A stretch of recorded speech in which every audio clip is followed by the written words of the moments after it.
Olá, começa agora mais um Ciências do Corpo, um programa sobre saúde e qualidade de vida.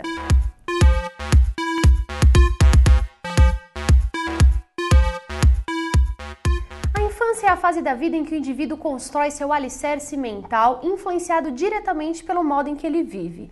Para falar sobre os traumas da infância, convidamos a especializanda em psicopatologia pela USP, a psicóloga Gisela Reis. Seja bem-vinda, Gisela. Oi, tudo bom, Sui? Tudo certinho. Fala pra gente primeiro, assim, hoje em dia é comum falar de trauma, né? Tipo, eu tô traumatizado, essas coisas, mas o que é verdadeiramente o trauma pela psicologia? Se a gente parar pra pensar no trauma, o trauma seria como uma cicatriz, uma experiência ruim que nós passamos e às vezes a gente nem tem muito consciência disso. Mas é uma cicatriz que fica no psicológico, uma cicatriz que fica na alma, vamos colocar bonitinho.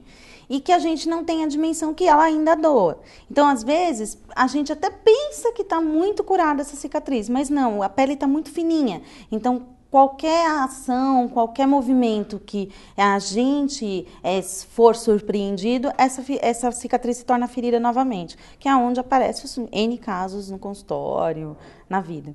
Para algumas pessoas, assim, elas dizem assim, você é fraca, por isso que você é traumatizada. Existem pessoas mais fáceis de se traumatizar ou menos, mais frágeis emocionalmente, pode-se dizer assim? Eu costumo dizer que falar que uma pessoa é fraca ou é forte é dar um rótulo para ela que não necessariamente ela vai ter. Cada pessoa vai reagir e vai responder de uma forma ou de outra a determinada situação. Não dá para julgar se ela é fraca ou se ela é mais predisposta ou menos predisposta. Não é assim. A gente não conhece tudo que aconteceu no decorrer de uma vida. A biografia dela nós não temos acesso. Então a gente não pode julgar se ela é fraca, se ela é forte, ou se ela é mais exposta ou menos exposta. Seria muito cruel. Pode-se dizer que grande parte dos traumas de um adulto pode ter sido causados na infância? Não necessariamente, não. A infância tem uma série de linhas da psicologia que traz a infância como um período que é tão maldito que a gente demora a vida inteira para elaborar. Porém, não dá para a gente dizer só lá acontece ou só na fase adulta acontece. Não. Pode acontecer na infância que a gente vai carregar para o resto da vida, assim como também pode acontecer na fase adulta que a gente vai carregar até ficar velhinho. Isso não é um determinante. Como que nascem os traumas? São vivências, experiências que são muito vividas com muito sofrimento, muito sofridas. E aí a pessoa ou ela joga para um cantinho da sua experiência, ou ela não vai falar mais disso, e aí ela vai começar a responder para toda e qualquer situação semelhante daquela mesma forma que ela respondeu na situação traumática. Então, se, por exemplo, jogaram uma barata em cima de você, você tinha 5 anos e aquilo foi muito horrível para você. Quando você se confrontar com uma barata, você vai ter a mesma sensação que você teve quando você tinha 5 anos, que aquilo foi horrível, que aquilo foi muito aversivo para você. Isso é a resposta traumática. Tem alguns casos que, de repente, a pessoa tem um trauma tão grande, a situação é tão horrível para ela que ela chega a esquecer o fato. E lá na frente, ela sente aquela sensação e não se explica por quê. Sim, a grande maioria. Por quê? Se foi ruim, eu não quero acessar. Então fica lá. É uma defesa do organismo? Seria uma defesa, sim, uma defesa. Eu não vou entrar em contato com isso para me proteger. Porque senão eu ia ficar vivendo aquele sofrimento por muito mais tempo do que eu imaginaria. Então, eu vou esquecer, vou passar por cima e vou tocar minha vidinha. Porém, quando ela se confronta com uma situação semelhante, vem as sensações, mas não vem o porquê. Então, esse é o trabalho da terapia, descobrir esse porquê. E ele fica guardado no subconsciente, pode dizer, esse trauma? Sim, pode dizer que sim. Ele fica guardado nessa memória de longo prazo para algumas áreas, para o inconsciente, para outras áreas. Cada um vai dar um nome, mas que fica lá reservado em algum lugar do cérebro, do psicológico, fica. Tem alguns psicólogos que eles praticam a regressão de memória, essas coisas, hipnose. Você acredita nessas práticas?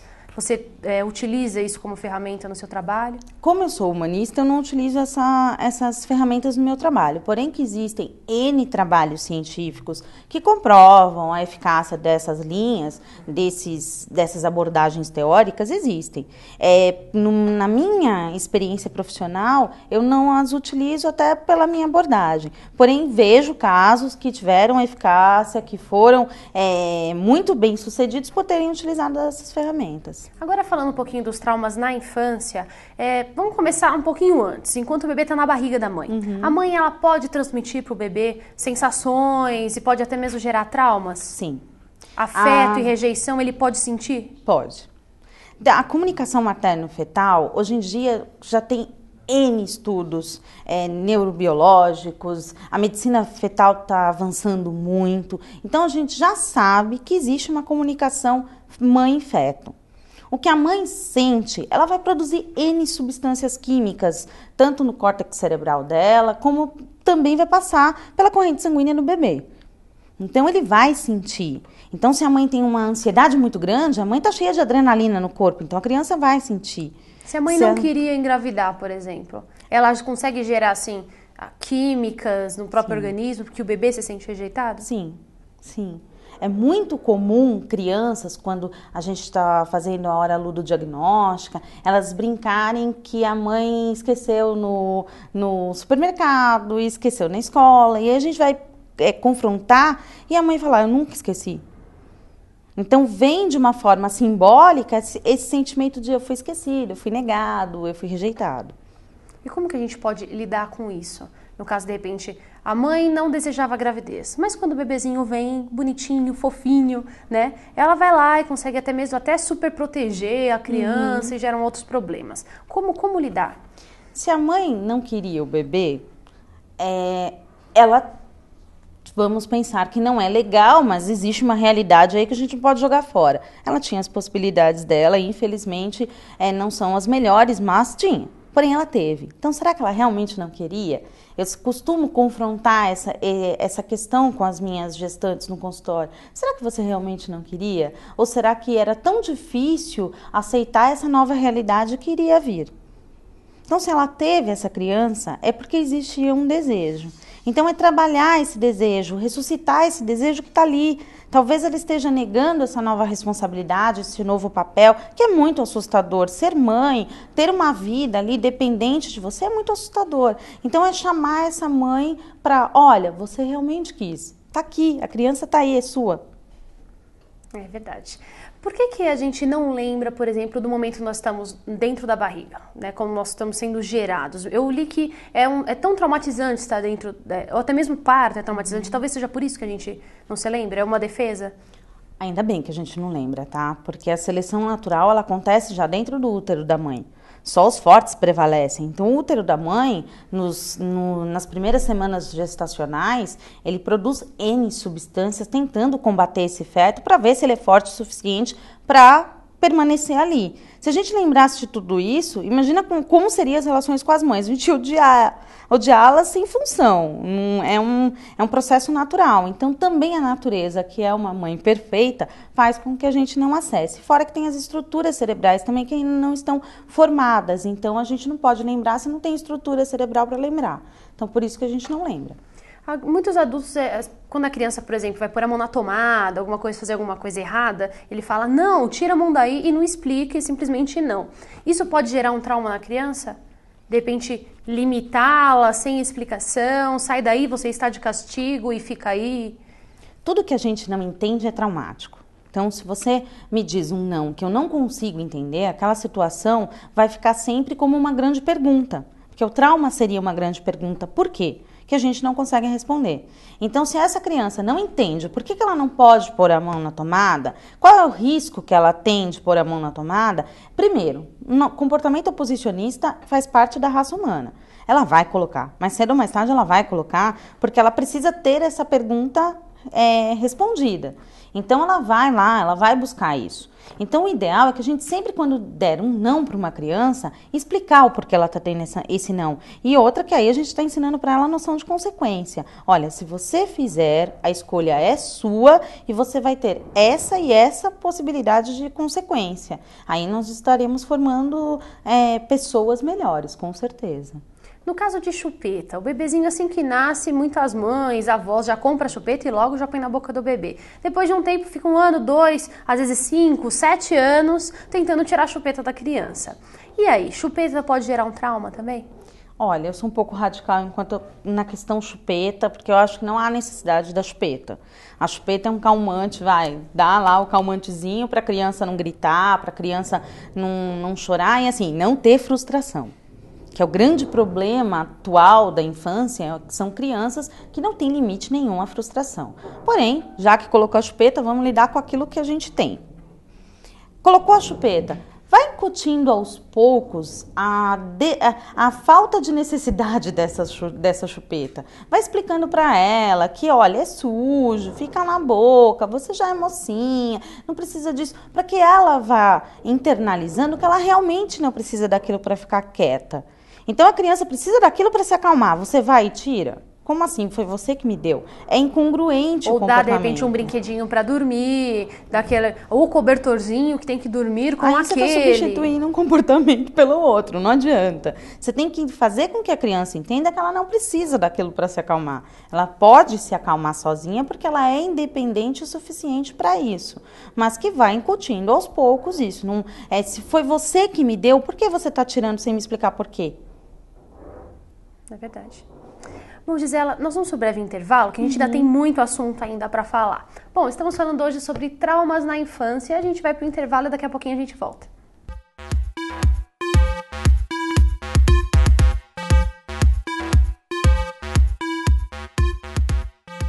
Processo seletivo de inverno 2009. A Universidade São Marcos Tatuapé oferece cursos de graduação tecnológica, licenciatura e bacharelado em diversas áreas, além dos cursos de pós-graduação e extensão universitária. Faça sua inscrição gratuita pelo site www.saomarcostatuapé.com.br e não perca esta oportunidade de investir em sua carreira. Atenção!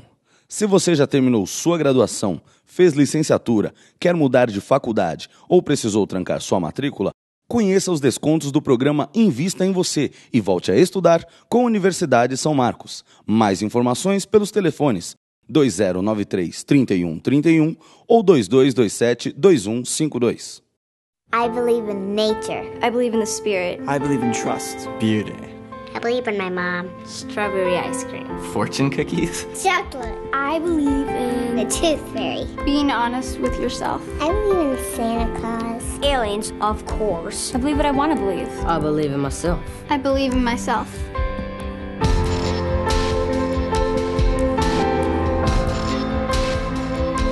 I believe in peace.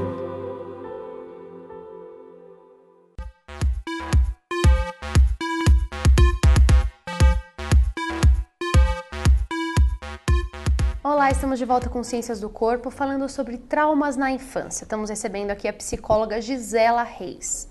Gisela, no primeiro bloco nós falamos sobre falar não para a criança, né? E às vezes e também sobre o carinho, né? Que a gente tem que ser carinhoso, né? Tomar cuidado com a rejeição, tudo mais.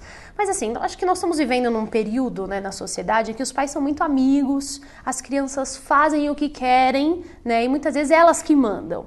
Então assim, como que ficam... Qual é a maneira certa do pai? O pai tem que ser firme realmente ao corrigir, colocar de castigo. Você acha que assim se formam pessoas melhores do que, de repente, você ser o amigão, né? Essa história de ser um amigão é muito complicado. Eu costumo falar, quando eu vou dar orientação para pais, olha, quem manda em casa é pai e mãe, não é filho. Primeiro, para que o filho se sinta seguro, tem alguém que é responsável por mim, tem alguém que se importa. O grande amigo que legal, você está fazendo isso, está fazendo aquilo, e que nunca limita, não é alguém que se importa, não é alguém que eu possa confiar. Então, na verdade, vou bater? Não, bater você só vai estar ensinando para a criança que quando ela estiver nervosa, ela está legitimada a bater em alguém.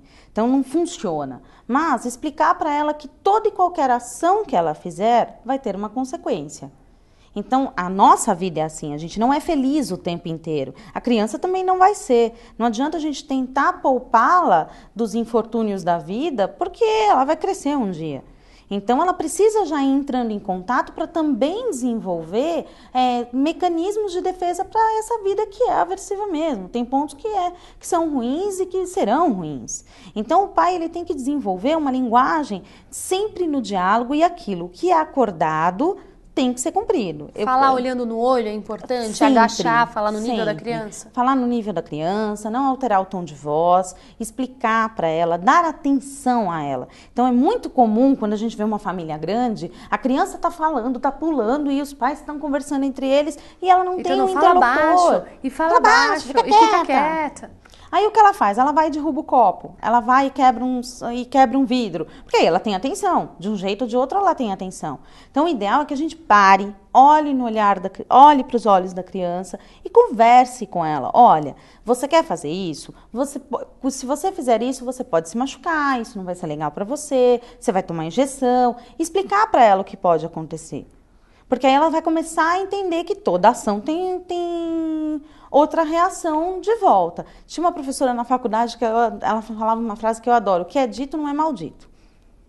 Então, quando você diz para a criança o que está acontecendo, se ela fizer, você pode cobrar dela. E aí você desenvolve esse diálogo. Mas tem que parar, não adianta essa coisa do ai, fica quietinha aí, fica quietinho. Você continuar conversando com a vizinha, não rola.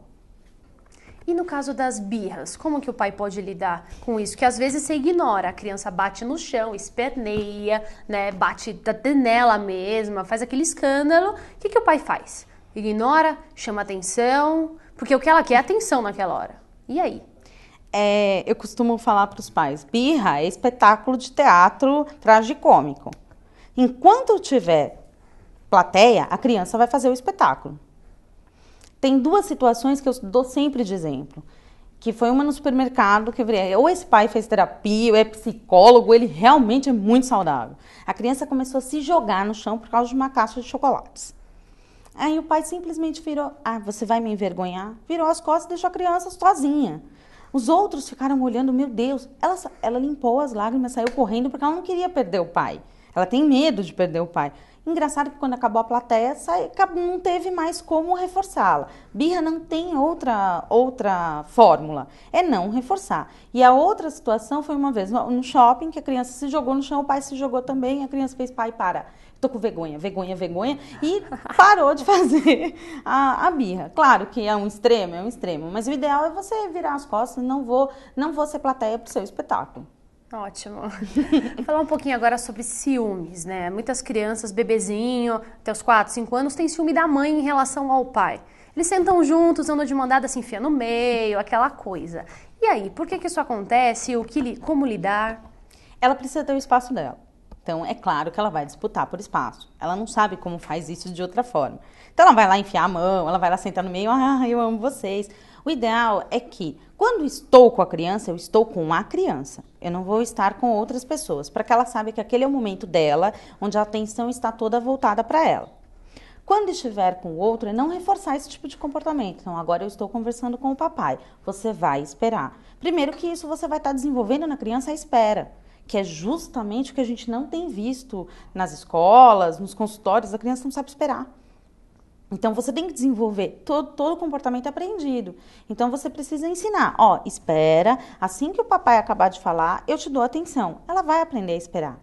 E ela vai saber que ela tem um espaço que é só dela, que é conquistado, que ela não vai precisar conquistar mais. Quais os problemas que um adulto pode ter que podem ter sido gerados na infância? É muito comum algumas fobias serem geradas na infância. Então, o cachorro mordeu quando eu tinha 3 anos, e aí hoje eu odeio o cachorro.